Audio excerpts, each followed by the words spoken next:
Hi there, my friends interested in old steel bikes.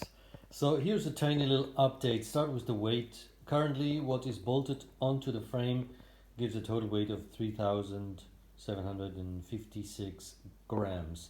So let's report what have I done since we last had a chat. Start with the bottom bracket. I found a shorter axis that fits perfectly.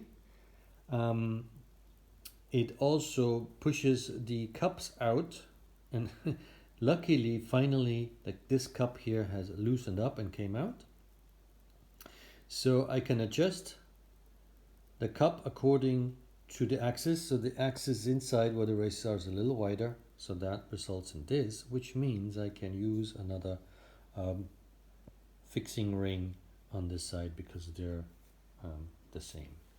Okay, so that's the axis. Brings my Shimano crank nicely closely. It's fully tightened and it clears nicely. It brings the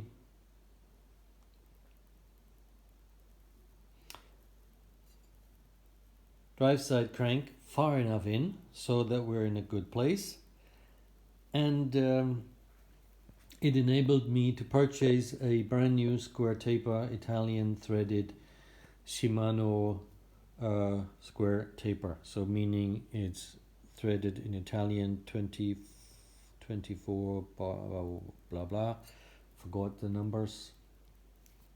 So it's Italian threaded, bottom cranked, sealed bearings, and it picks up a Shimano square taper crank.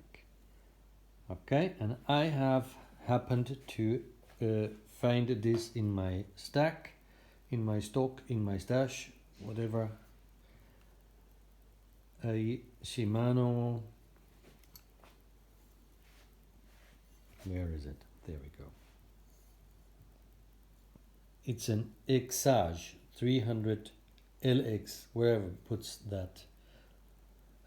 It's square taper. This all bolts on together nicely. The only adaptation that I will make in this setup is I will take out the cages of the ball bearings so I can run about 50% extra balls, which makes it a little smoother. There's no pedals on it, so it will be a little bit out of whack, but see, it runs fairly okay. And with the extra balls, it'll be just slightly better. There's theoretically nothing visible as in damage.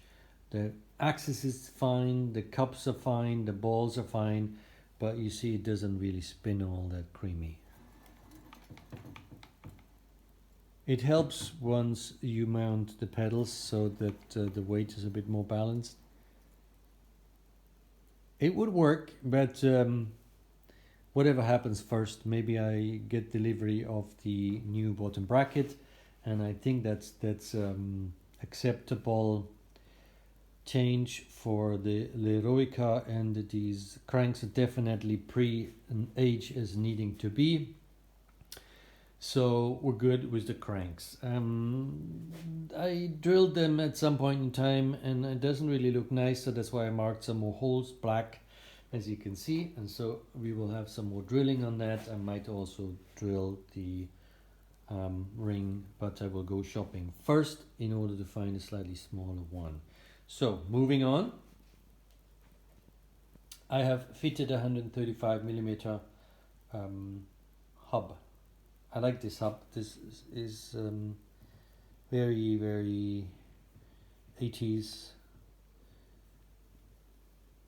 I like the color. I think doesn't put you in the 60s with the color, but I don't know. I like this hub because it spins nicely, and it might even facilitate me putting a fairly big 8-speed cork set on the back. We have some regular QR that's already drilled. So all of this will be treated and polished and blah blah and whatnot. Yeah, I'm planning to fully polish the cranks after I drilled them.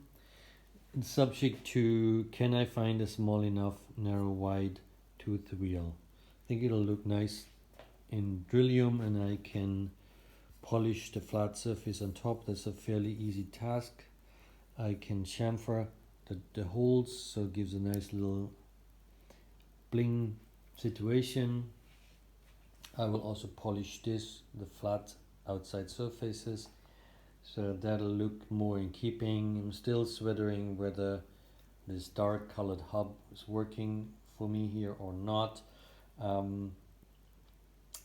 Eventually, what I want to keep as a possibility, as in for all the time, is to completely put ingredients on this bike that are dated around 60s, so it really looks old. I do definitely have the brake and I have the derailleur.